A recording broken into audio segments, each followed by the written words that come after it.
We are standing at a crossroads in history where the words "never again" can no longer be treated as a ceremonial phrase. They must become a daily call to action. The resurgence of anti-Semitism across the globe, from subtle bias to blatant attacks, makes it clear that what we promised would never happen again is already happening. It's no longer a theory or a warning from the past. It's the reality we are living in right now. And if we don't face that head on, if we don't speak with clarity and urgency, then we are allowing hate to thrive in our silence. Antisemitism is no longer hiding in the shadows. It's parading openly on our streets, in our universities, online, and even in the chambers of political discourse. It's disguised as activism, cloaked in opinion pieces, and tolerated in places that once promised safety and inclusivity. When Jewish students feel unsafe expressing their identity, when synagogues require round-the-clock security, and when ancient lies about Jewish people are rebranded as modern-day narratives, then the problem is not isolated, it is systemic. Hate today doesn't always wear the uniforms we remember from black and white footage. It wears hashtags, it hides behind sarcasm, it lives in algorithms that reward outrage more than truth. It manifests in jokes, in casual conversations, in normalized stereotypes that go unchallenged. And every time we let these things slide, we make room for more, we give it permission, we feed it, we cannot afford that luxury anymore. Not when history has shown us the cost of indifference. The solution is not just punishment, it is education. Too many young people cannot name a concentration camp, but they can name influencers who spread lies with confidence. When history is not taught, it is repeated. When denial is tolerated, it becomes belief. If our schools, our platforms, and our leaders do not prioritize truth over popularity, we are failing an entire generation and endangering the next. Allyship cannot be performative. If you see a swastika, report it. If someone makes a joke, call it what it is. If hate is happening in your community and you stay quiet because it's not your group being targeted, understand this. Hate is never just about one group. Antisemitism is often the first spark, but it is never the last. History has shown that societies who allow antisemitism to spread soon face broader moral and political collapse. This is not about political affiliation. It is not left or right. It is about right and wrong. When a society cannot call out antisemitism without adding a disclaimer, it loses its moral compass. We need moral courage now more than ever, not just for the Jewish community, but for the integrity of humanity.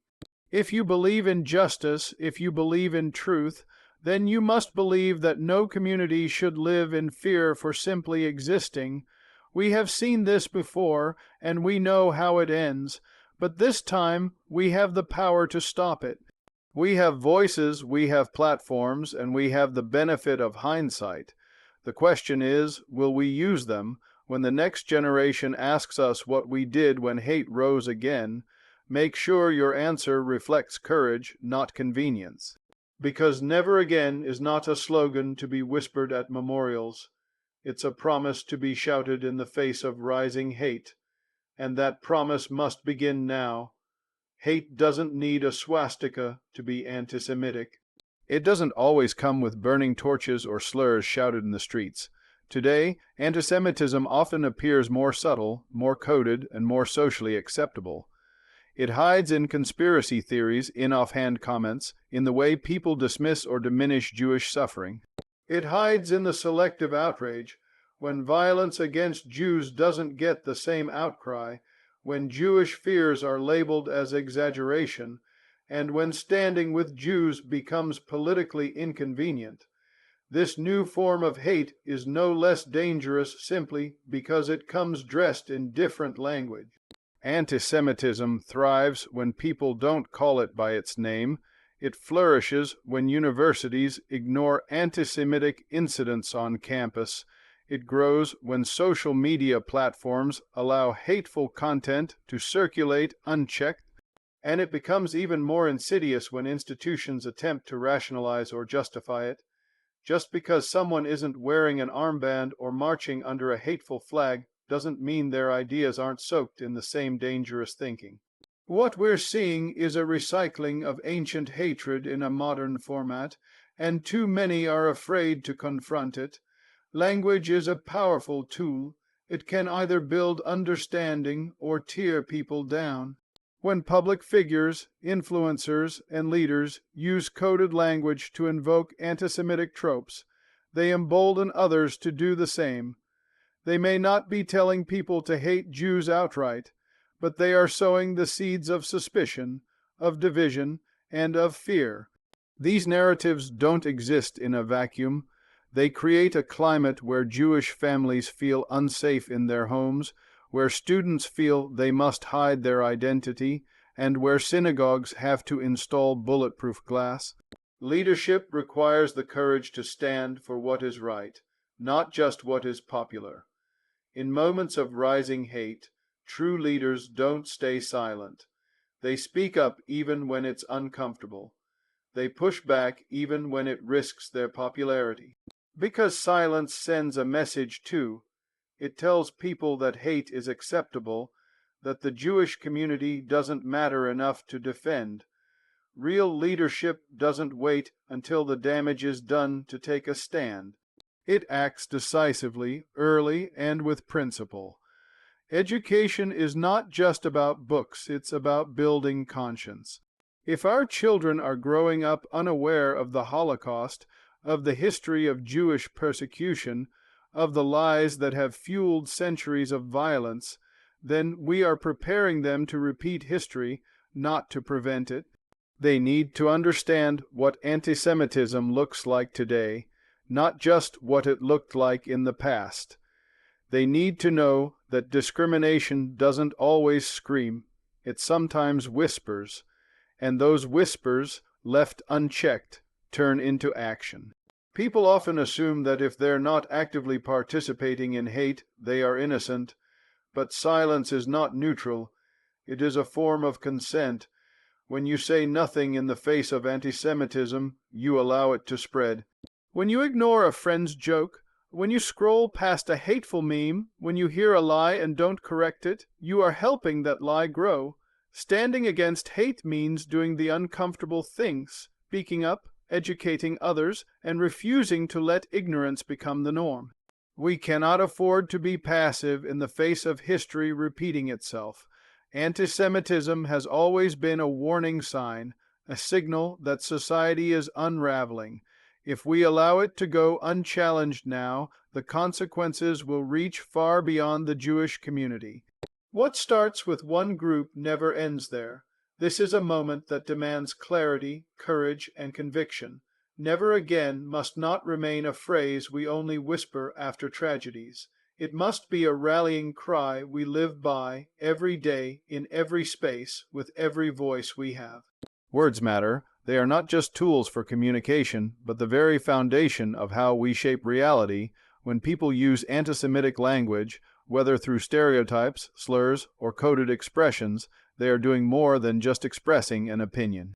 They are breathing life into centuries-old hatred and giving it modern form. What starts as a joke or a casual remark can evolve into a belief system, and belief systems, when left unchecked, become movements that justify discrimination, exclusion, and even violence. We have to recognize that language is never neutral. The way we speak about others, especially marginalized communities, influences how those communities are treated. When Jews are repeatedly painted as greedy, powerful, or conspiratorial, it doesn't matter how subtle or indirect the statement is. The damage lies in the repetition. Over time, these ideas become normalized, and normalization is the most dangerous form of acceptance.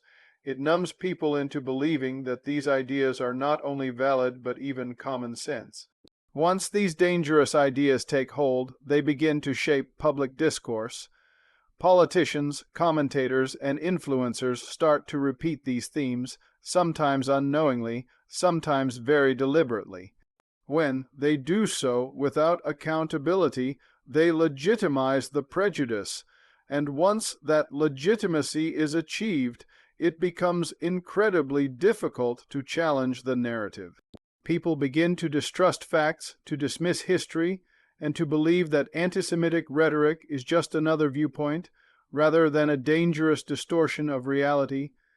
This is why the responsibility for words falls not just on public figures, but on all of us. We all contribute to the culture we live in.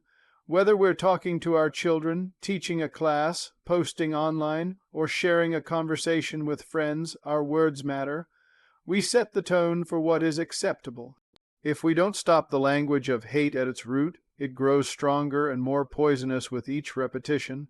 Even small interventions, correcting a false statement, challenging a stereotype, refusing to laugh at a hateful joke, can make a significant difference. It's also important to understand that the targets of anti-Semitic language hear and feel the impact even when others may not. Words that might seem insignificant to some can reopen wounds for others. They can make people feel isolated, unwelcome, and unsafe in spaces that are supposed to be inclusive. When a community hears those words over and over again, they start to internalize the message that they don't belong. That is not just wrong, it is inhumane. There is also a ripple effect. When anti-Semitic language is tolerated in one area, whether that's a classroom, a news broadcast, or a dinner table, it signals to others that they, too, can speak that way without consequence. It spreads from person to person, from speech to policy, from ideology to action. Hate does not stay contained, and when we allow words of hate to go unchallenged, we are laying the groundwork for real-world harm. If we truly mean it when we say never again, then we must start with how we speak. We must hold ourselves and each other accountable. We must teach our children the power of language, not just as a means of expression, but as a force that can either build bridges or burn them.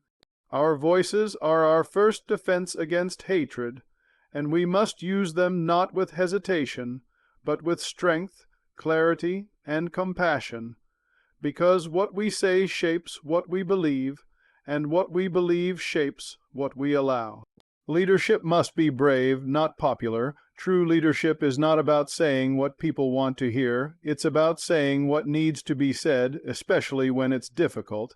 In times of crisis or moral uncertainty, people look to leaders for clarity and courage, not for comfort or appeasement. When anti-Semitism rises, leaders cannot afford to stay silent or neutral. They must speak out directly and forcefully, regardless of how controversial or unpopular it may be in certain circles. That is the burden and responsibility of leadership. There are moments when doing the right thing will cost a leader approval, votes, or support. But if leadership is reduced to chasing popularity, then it loses all moral grounding. Silence in the face of hate is not leadership, it's surrender. Real leaders call out bigotry even when it comes from their own side, even when it threatens their alliances, and even when it makes their audience uncomfortable. That's not just bravery, it's integrity. Without that kind of leadership, communities that are targeted, including the Jewish community, are left feeling abandoned and betrayed. When anti-Semitic incidents are downplayed or brushed aside for the sake of maintaining political relationships or public image, the message being sent is that some communities are more worthy of protection than others. That is unacceptable. Leaders are supposed to defend those who are under attack, not calculate the risks of standing beside them. Inaction in moments of rising hate is a choice, and it's a choice that carries consequences not just for the present, but for future generations who will inherit the world we shape. We need leaders who don't wait for a crisis to erupt before they take a position. We need leaders who are proactive, who educate their communities, who build policies that protect against discrimination, and who ensure that history is never forgotten. Reactive leadership is not enough. Waiting until the damage is done and then issuing statements is too little, too late. Preventing hatred and violence begins with consistent, principled stands, not just dramatic speeches after tragedy strikes. Courageous leadership also involves listening. It means giving a platform to those who are affected, acknowledging their pain, and validating their experiences. It means taking the time to understand the historical and emotional context behind today's fears and frustration. Leadership that doesn't listen is disconnected, and disconnected leadership cannot protect or serve effectively. We need voices that engage, that ask hard questions, and that foster understanding instead of division. Being brave doesn't mean being loud, it means being clear. It means rejecting all forms of hate without qualifications or whataboutisms. There is no room for moral equivalence when it comes to antisemitism or any form of racism or bigotry. A true leader calls it what it is, condemns it outright, and does so consistently. That clarity reassures those who feel vulnerable and warns those who seek to divide and harm. The world doesn't need more popular leaders. It needs more principled ones, ones who understand that history is watching and that the decisions made today will echo for decades to come. We have reached a point where silence is no longer neutral, and leadership that avoids discomfort is leadership that fails its people. Bravery in leadership is not optional in times like these. It is essential, because when leaders are brave, communities feel safe, and when they are not, the consequences become visible far too quickly. Education is our frontline defense against hatred, ignorance, and the repetition of history. It is through education that we give people the tools to recognize injustice, understand its roots, and stand up against it with knowledge and confidence. When people do not know the history of antisemitism, they are more likely to fall for the same old lies wrapped in new language. They are more easily manipulated by conspiracy theories and propaganda that feed off fear and division.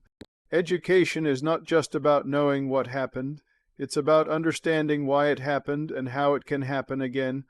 When students leave school unable to explain the causes and consequences of the Holocaust, we have failed them. When they believe false information they find online more than documented historical evidence, we are allowing misinformation to take control.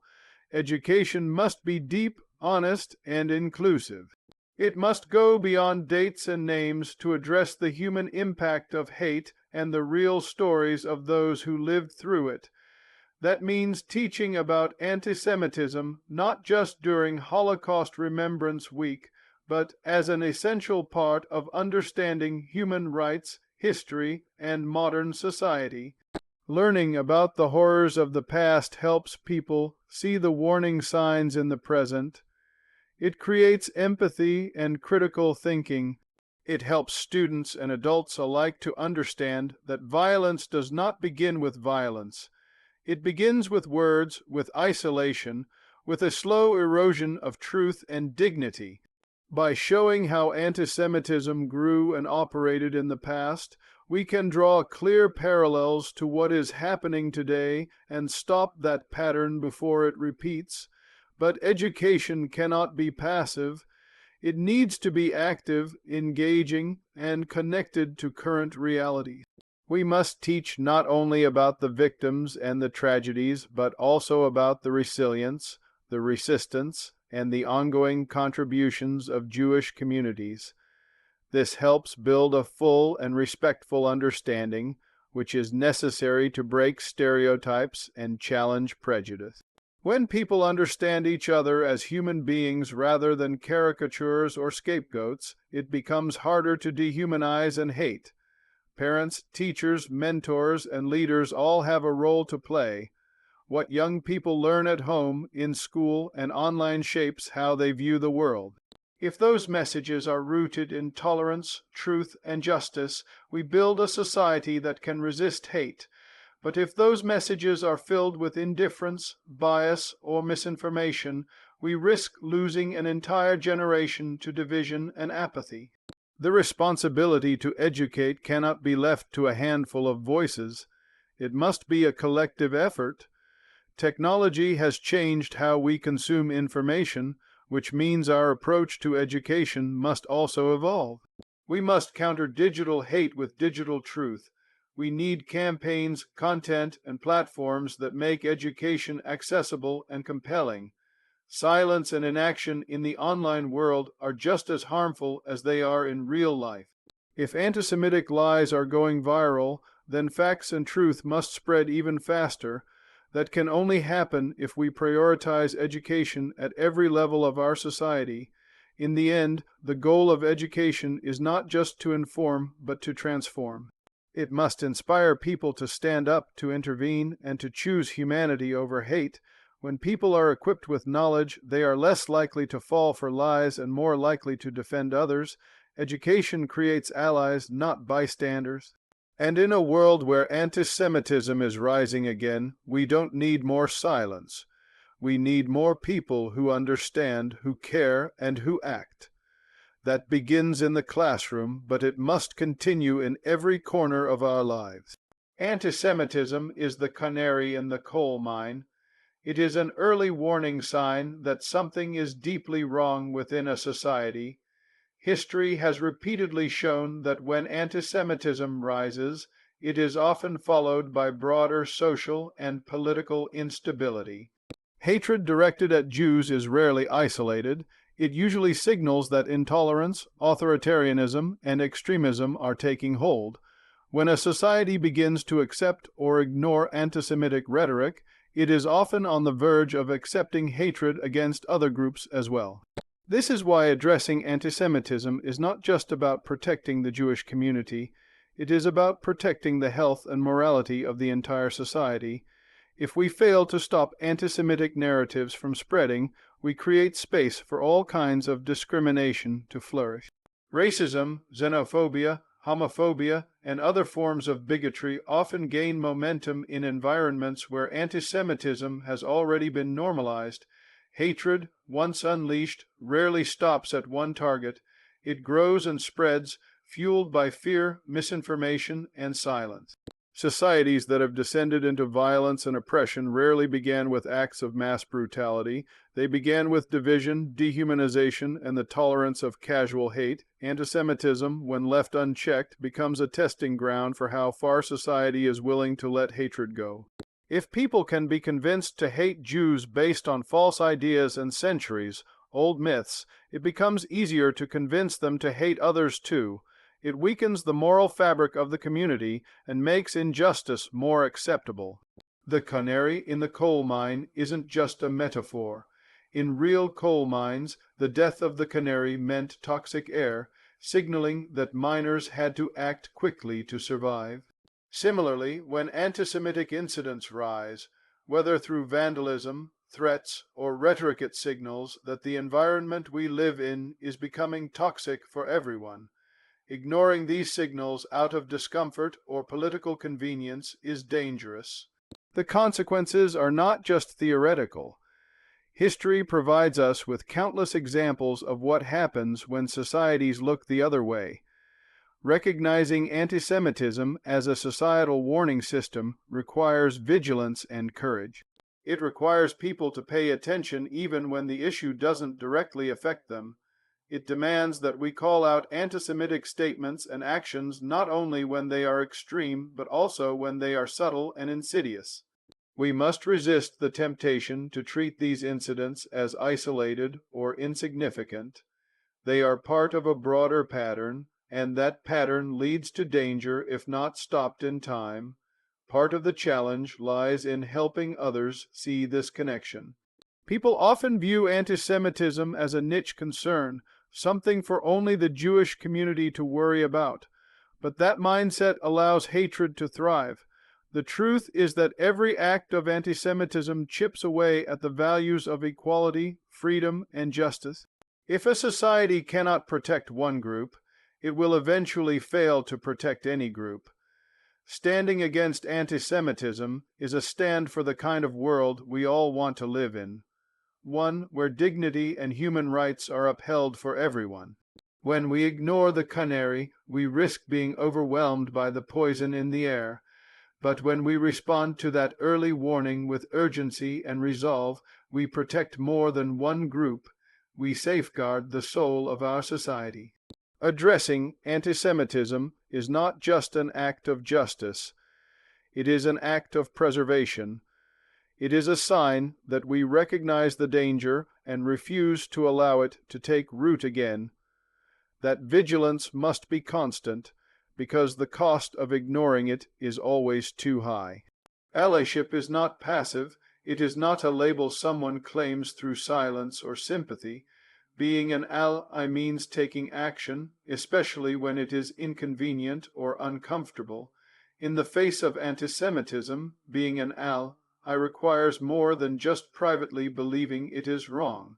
It means speaking up in public, challenging hateful remarks, confronting misinformation, and standing visibly with those who are targeted.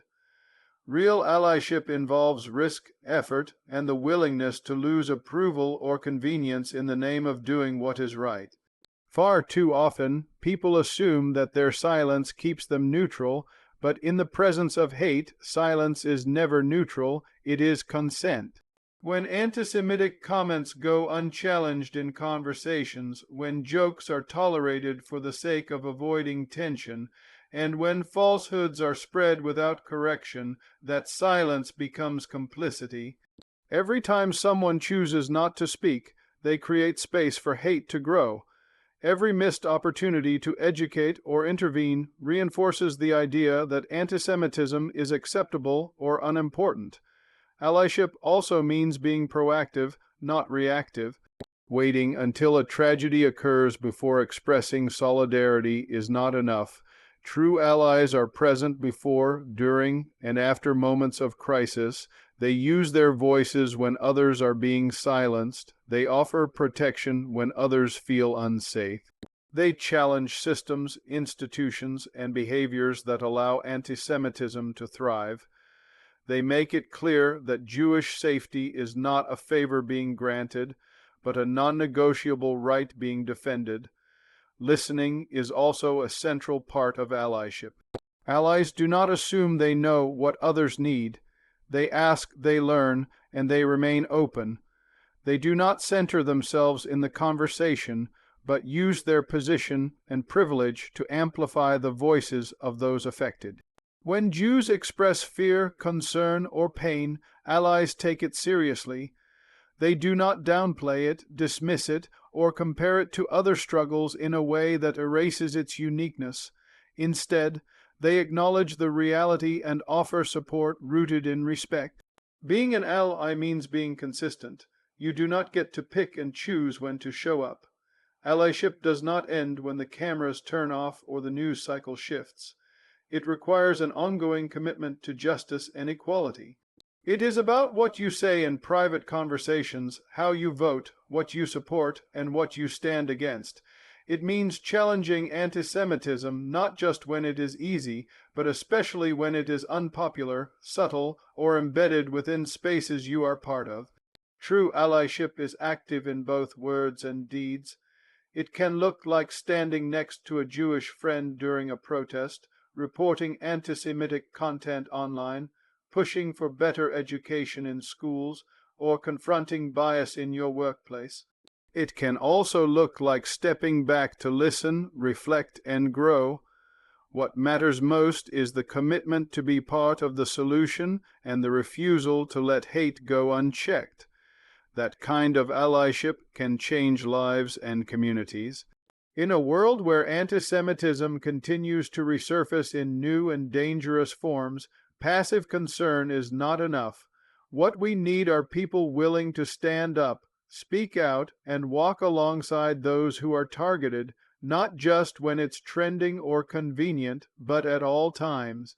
Real allyship is not about a title. It is about action, and the actions we take today will determine whether we build a society where hate is tolerated or one where it is rejected completely.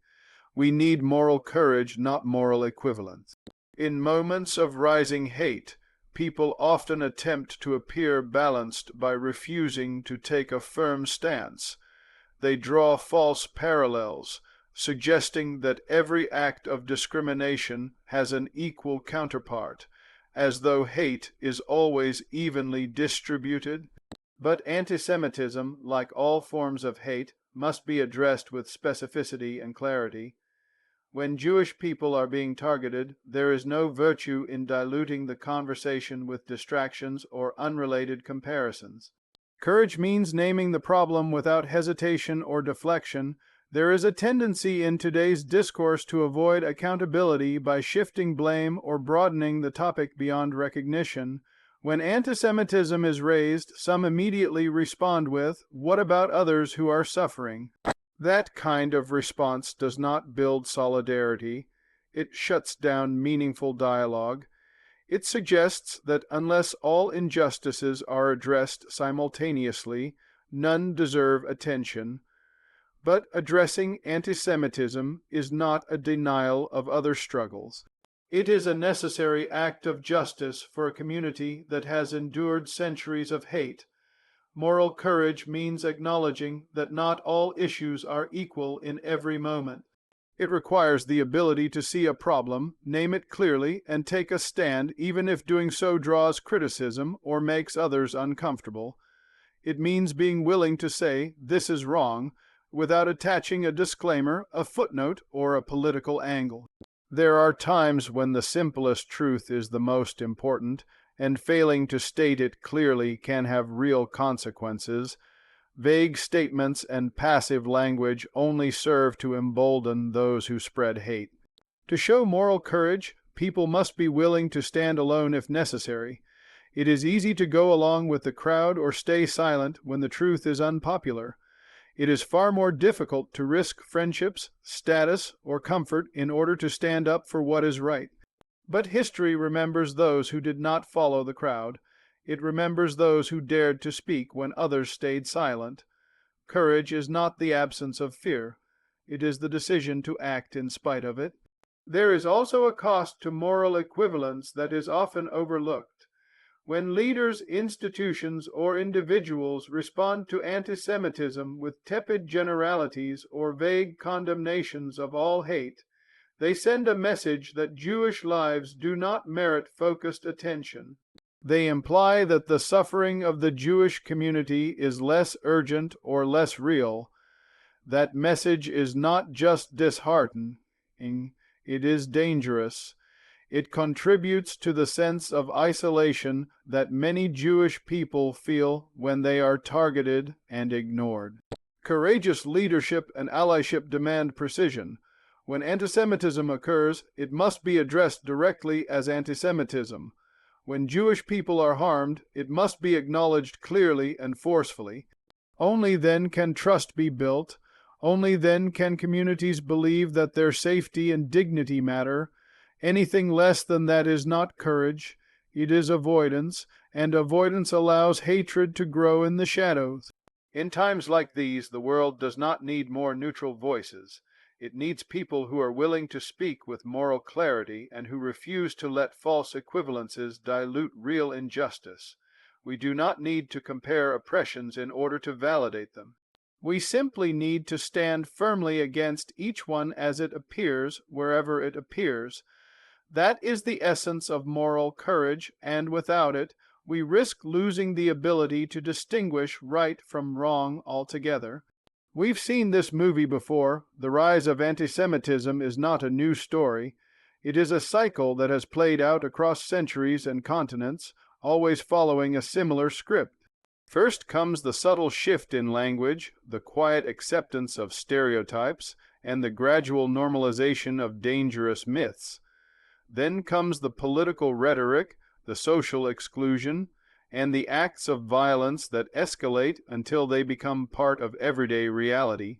History has taught us this pattern, yet too often we forget it until it's too late.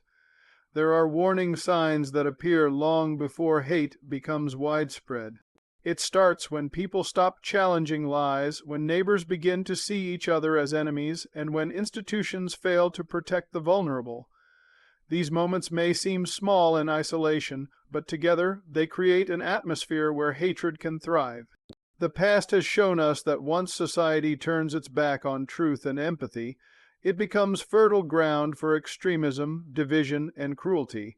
What makes this moment even more alarming is that we now have access to the full archive of history. We know where these roads lead. We have diaries, films, survivor testimonies, museum exhibits, and academic research. We cannot claim ignorance. When antisemitism begins to rise, when Jewish communities express fear, when violence and threats increase, the world does not get to say, "We didn't see it coming." The world saw it before, and it is seeing it again right now. The phrase, "never again," was born from the ashes of atrocity. It was meant to be a promise, not a slogan. It meant that we would remain alert, speak out early, and act decisively. But over time, that promise has been weakened by complacency and repetition. "Never again" has become something people say without truly understanding its weight. To honor that promise, we have to recognize that never again means now. Not when things get worse, not when tragedy strikes again, but now. This isn't about doom or despair. This is about responsibility. Each of us plays a role in the world we create. Whether we are educators, parents, students, leaders, or ordinary citizens, we have the power to either repeat history or rewrite it. The question is whether we will have the courage to stand up when it matters most. Will we ignore the signs, or will we finally break the cycle by acting before hate becomes normalized again?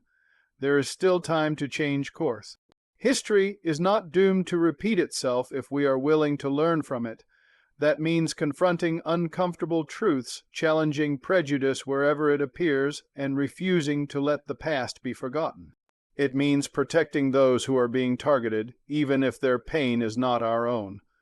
The future will be shaped by what we do today, not by what we regret tomorrow. When future generations ask us what we did during this time, let our answer be clear and unwavering. Let it show that we remembered history, that we recognized the pattern, and that we stood up when it mattered. Let our actions reflect a commitment not just to remembrance, but to prevention, because we have seen this movie before. We know how it ends. This time, we have the chance to write a different ending.